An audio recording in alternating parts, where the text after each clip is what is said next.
जय श्री गणेश। नमस्कार, मैं आचार्य संजय द्विवेदी। मेरे समस्त प्रबुद्ध दर्शकों का मेरे चैनल पर हार्दिक स्वागत है। शनिदेव का महापरिवर्तन हो चुका है। शनिदेव वर्तमान में अपनी सबसे प्रिय राशि कुंभ राशि में प्रवेश कर चुके हैं। 17 जनवरी 2023 को ये महापरिवर्तन हुआ है, जो कि ज्योतिष शास्त्र के अनुसार एक महापरिवर्तन, क्योंकि शनिदेव का किसी भी राशि में गोचर 5 राशियों को प्रत्यक्ष रूप से प्रभावित करता है।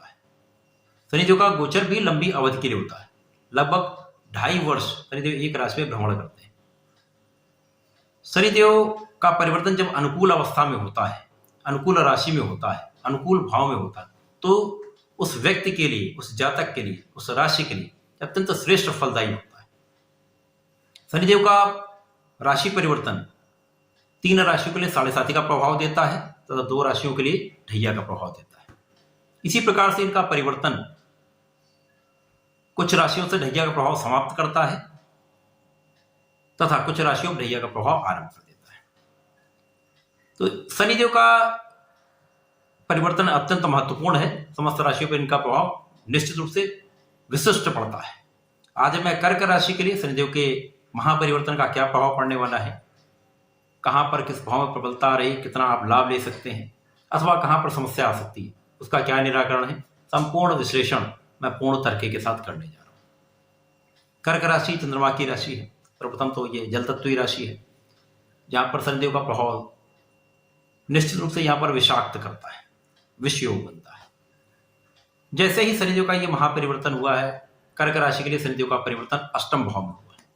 अष्टम का शनि ढैया का प्रभाव प्रारंभ कर देता है। तो कर्क राशि के लिए ढैया का आरंभ हो चुका है।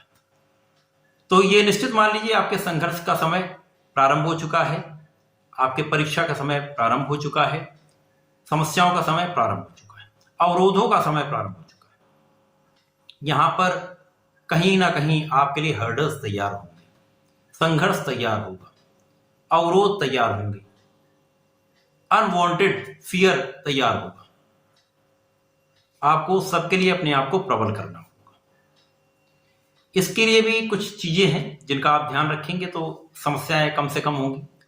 वर्तमान में आपकी दशा कौन सी चल रही है, आपकी लग्नेश की स्थिति क्या है, आपकी कुंडली में कहीं विषयोग तो नहीं बन रहा है, शनि से कहीं दृष्टि या युद्ध तो नहीं चंद्रमा। यदि ये नहीं है, शनि की भी पोजीशन अच्छी है, तो इतना कष्ट आपको नहीं होने वाला है। परंतु कहीं ना कहीं एक संघर्ष तो अवश्य होने वाला है। शनिदेव जब आपके अष्टम में होंगे, अष्टम को प्रबलता देंगे, तो यहां पर सबसे महत्वपूर्ण क्या आपको लाभ मिलने वाला है कि आपके आध्यात्म में वृद्धि हो जाएगी। जब संघर्ष बढ़ता है, जब कष्ट बढ़ते हैं, तो भगवान याद आते हैं।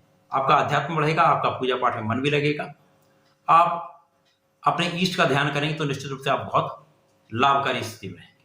शनिदेव का प्रभाव यह आपके विशिष्ट ज्ञान को बढ़ाता है। तो आध्यात्म के साथ साथ कुछ आप अच्छा करना चाहते हैं, ज्ञान लेना चाहते हैं, तो निश्चित रूप से ये समय आपके लिए अत्यंत अनुकूल है। जो लोग रिसर्च से संबंधित कार्य करते हैं, सुपर स्पेशलिटीज में जाना चाहते हैं, उनके लिए अत्यंत श्रेष्ठ समय है। तो ज्ञान अर्जन के लिए, अध्यात्म के लिए बहुत अच्छा समय है।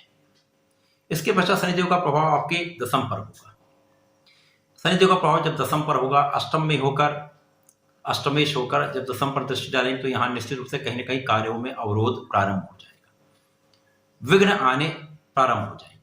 यहां पर कभी कभी ऐसी स्थिति बनती कि अपने सहायकों के साथ आपकी नहीं बनती है, अथवा आपके उच्चाधिकारियों के साथ आपका समायोजन नहीं हो पाता, सामंजस्य नहीं बन पाता, तो वहां पर नौकरी जाने का भी भय उत्पन्न हो जाता है। कई स्थितियों में यदि कहीं कष्टकारी जन्म कुंडली में स्थितियां बन रही हैं, तो नौकरी भी इस समय में जा सकती है। यहां पर आपको कुछ सावधानी रखनी होगी। अपने कार्य को ईमानदारी के साथ करना होगा, पूर्ण लगन के साथ, निष्ठा के साथ तथा पूरे परिश्रम के साथ यदि आप करेंगे तो संभावना कम से कम होगी, परंतु अवरोध तो निश्चित रूप से आएंगे। यहां आपको परिश्रम बढ़ाना होगा, अपने ज्ञान के स्तर को बढ़ाना होगा, साथ में साथ आपको कुछ रिसर्च करके, कुछ प्लानिंग के साथ आपको कार्य करना होगा, तो निश्चित रूप से आप लाभ देंगे। शनिदेव का प्रभाव आपके द्वितीय भाव पर होगा, तो यहाँ पर परिवार के संबंधों में कहीं ना कहीं कुछ समस्या, पारिवारिक संपत्ति का लाभ नहीं मिल पाता है, वाणी का भाव कठोर हो जाता है, आप सही होते हैं, आप जस्टिफाइड बात करेंगे, परंतु लोगों को इसका उत्तर गलत प्रतीत होगा, जिसके कारण समस्या आएगी। तो संयम रखना होगा, वाणी पर संयम रखेंगे, क्रोध पर संयम रखेंगे तो लाभ अवश्य लेंगे। यहां पर आपको धन का लाभ निरंतर होगा, परंतु आपके कहीं ना कहीं संचय में समस्या आएगी। यहां पर आपके धन के अपव्यय से आपको बचना होगा। शनिदेव का प्रभाव आपके पंचम पर है। अब ये भाव आपका अच्छा रहने वाला है। जैसे मैंने कहा, यहां पर कुछ विशिष्ट ज्ञान प्राप्त करनी, तो शिक्षा का भाव प्रबल हो जाएगा, शिक्षा में आपको सफलता भी मिलेगी। संतान का भाव प्रबल होगा, संतान के पक्ष से आपको सफलता मिलेगी, संतान का सुख मिलेगा। प्रेम के संबंध के परिप्रेक्ष्य में ये समय अच्छा नहीं रहने वाला। तो कर्क राशि के जातकों के लिए ढैया का समय कहीं ना कहीं पूर्ण रूप से संघर्ष का है। धैर्य के साथ आपको चलना होगा। यद्यपि आपके लिए गुरुदेव की स्थिति अत्यंत प्रबल है, गुरुदेव आपके भाग्य में है, तो कहीं ना कहीं आपको उनका साथ अवश्य मिलेगा, जिसके कारण आप आगे बढ़ते जाएंगे। समस्याओं में कमी आती जाएगी, आप उसका लाभ भी ले पाएंगे, परंतु कहीं ना कहीं संघर्ष तो होगा, आपको उसके लिए तैयार होना होगा। कर्क राशि के जातकों के लिए सर्वप्रथम तो आपको अपने आप को श्रीहरि के चरणों में समर्पित कर देना होगा तथा उनके मंत्र का जाप करेंगे, विष्णु सहस्त्र नाम का पाठ करेंगे तो बहुत लाभ लेंगे। इसी के साथ साथ प्रत्येक शनिवार को शनि मंदिर में आप चौमुखी सरसों के दीपक का प्रज्वलन करें।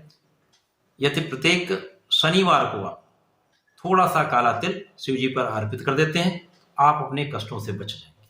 निश्चित रूप से आप प्रगति अवश्य करेंगे, बहुत बड़ा कष्ट आपको नहीं होने वाला। यदि आप ऐसा करते हैं तो निश्चित रूप से लाभ लेने वाले। तो ऐसा करें, इसका लाभ लें। धन्यवाद, नमस्कार।